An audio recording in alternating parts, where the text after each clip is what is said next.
Hello everybody and welcome back to another episode from that Hot Spurs guy. Little late than expected, I know. What's the date today? Goodness, what's the date? Is it Wednesday today? Is it Tuesday? I think it's Tuesday. No, it's Wednesday, isn't it? Goodness sake. So anyway, great win for the Hot Spurs on Sunday. Nice 1-0 win against Manchester City. I think I've seen quite a few Spurs fans on the YouTube or online pretty much jumping out of pocket thinking that we're going to be getting top four. And I'm just like, right, at least wait until we've played at least 10 games before you even start throwing out that term that we will be getting top four, because I think it's pretty ridiculous just because we beat Manchester City 1-0 on the first day of the season. Doesn't really show much, even though we put in a good performance as well. Second half was pretty good to watch, I can't lie to you. And it's a hell of a lot better than watching that drab we was watching last year anyway. So great win to the Hot Spurs. And we'll see on Thursday just how great we are anyway again. And then we'll also see against Nuno Gomez's old team Wolves. So we'll see then. But again, I wanted to come in here and speak on this Harry Kane topic because again we're just getting out of hand. I was watching the game and I was hearing the fans in the stadium screaming, Are you watching Harry Kane? Are you watching Harry Kane? And again, I really don't get why Spurs fans are so mad at Harry Kane for having ambitions of wanting to win the Premier League. I don't know why Spurs fans are so mad about it, really and truly, because Kane has stuck with us for as long as he's stuck with us for. He has watched us. He's watched the club go 518 days without signing a single player after we finished second in the Premier League behind Chelsea in a 2-horse race. He watched us do that. Yeah, did. He's watched us sack the best manager we've had in the last 100 years, or probably since we last won the Premier League, which is back in the 60s. So let's just say he's also watched the club sack the best manager we've had in the last 60 years. Because we had a little bad spell because we had the same players we've had since he arrived at the club. I'm talking Pochettino, for those of you who don't know.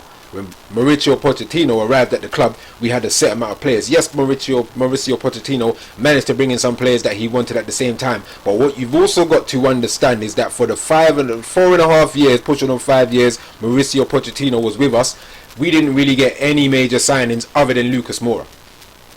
Let's just put that out there. And we also remember the famous interview that Pochettino had talking about a brand new house with no furniture.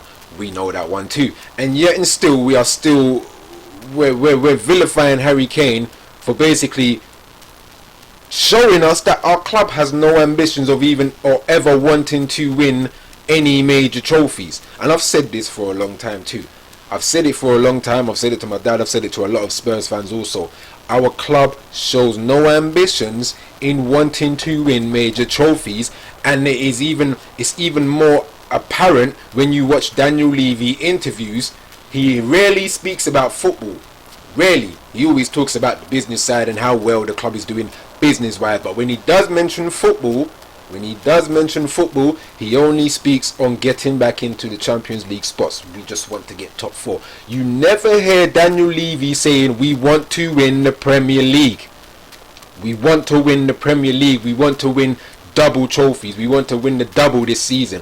I remember I was saying when I kind of have a little bit of conversation with other football fans, doesn't matter who it is. It could be Leicester fans, Manchester United fans, Arsenal fans.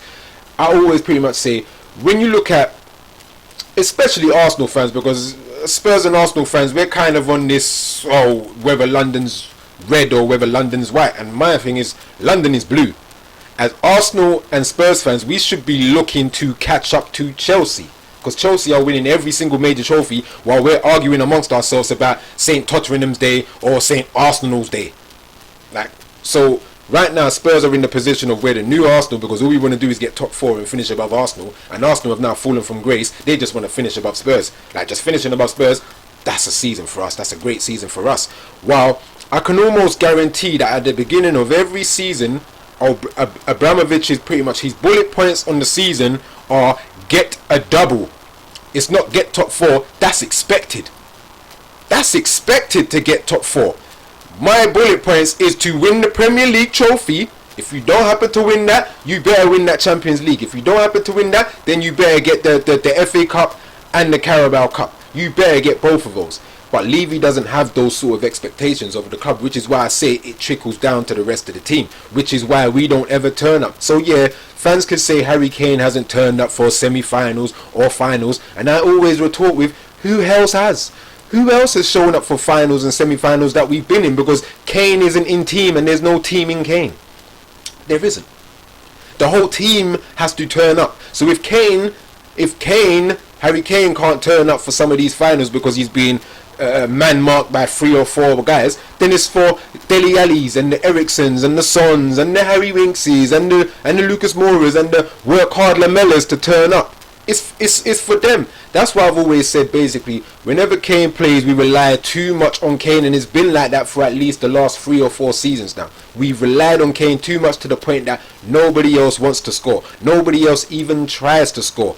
Going back to my last video, who was our next top Premier League goal scorer after Harry Kane, Heung-min Son and Gareth Bale? Who was our next top Premier League goal scorer, and how many goals did they score? It wasn't double digits, people. It wasn't double digits. So can we at least give Kane some slack?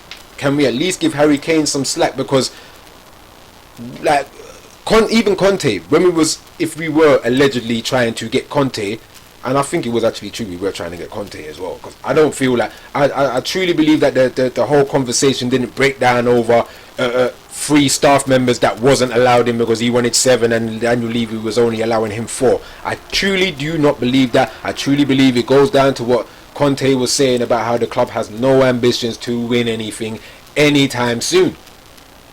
Anytime soon. And I think Kane is just pretty much tired of it. I've been tired of it for a long time. But the majority of Spurs fans are just happy to turn up to a brand new stadium with a dusty, empty trophy cabinet and a state-of-the-art training ground where no world-class players play on. Like, you know what I mean? Like, we don't have no class players playing on this state-of-the-art training ground facility. You know what I mean? So I'm just like, look, give Kane some slack, because the club has no ambition. So if he wants to leave to win a Premier League trophy, let him go. Let him go, because I don't see Spurs winning a Premier League trophy anytime soon. We had the chance twice.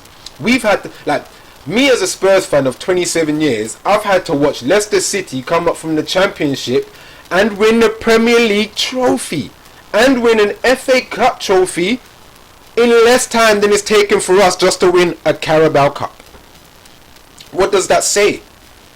What does that say, really and truly? Like, we're still sitting on players who've been at this club since Jurgen Klopp arrived at Liverpool. You know what I mean? Like, since Jurgen Klopp arrived at Liverpool, we still have about 7 or 8 of the same players that are still at the club. Still there. Dyer, Winks. Like, some of these players should have been gone a long time ago. But for someone like Daniel Levy just truly believes that, well, like with some of these players, we can at least get somewhere with them, because Pochettino pushed above his weight. He exceeded expectations, and that's what it was. Because Pochettino was exceeding expectations, Daniel Levy thought he didn't need to really invest money into the team like that, because Pochettino was punching above his weight. Got us to the Champions League final, but I remember we got to the Champions League final without Kane anyway, you know what I'm saying? So when we did get to the finals and Kane started, nobody wanted to turn up. Do you guys remember how we played against Man City in that second leg? Do you guys remember? I was off my seat that entire game. The Ajax game, off my seat the entire game.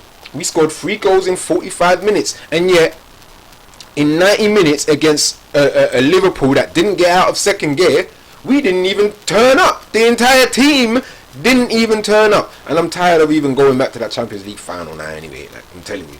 Like, I'm tired of it. Because I almost thought it was written in the stars after that semi-final win. You know what I'm saying? So, if Harry Kane wants to go, if Harry Kane has ambitions to win major trophies, while our club is just happy to just get into top 4 from the chairman, that's from the chairman's mouth. You know what I'm saying? If that's all we're happy to do, then why should we even be angry at Harry Kane for even wanting to go, or be disappointed in the way how he's done it?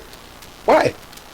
He's not the first person to do this for us anyway. He's not the first person to do it at Spurs, and he probably won't be the last either. he probably won't be the last either. But if Harry Kane wants to win Premier League trophies and he doesn't see it happening at Spurs because the club isn't choosing to invest, like right now the club are investing, and I'm kind of surprised, like a lot of people are almost kind of considering that maybe it's the Harry Kane money that Levy's spending right now. But here's a question for you before I leave. If Harry Kane doesn't go anywhere and we end up buying about I think two or three more signings for quite a huge bid, then for those of you who were saying all over YouTube all last year that the club have no money to spend because of COVID, because of Corona, what's your answer to this?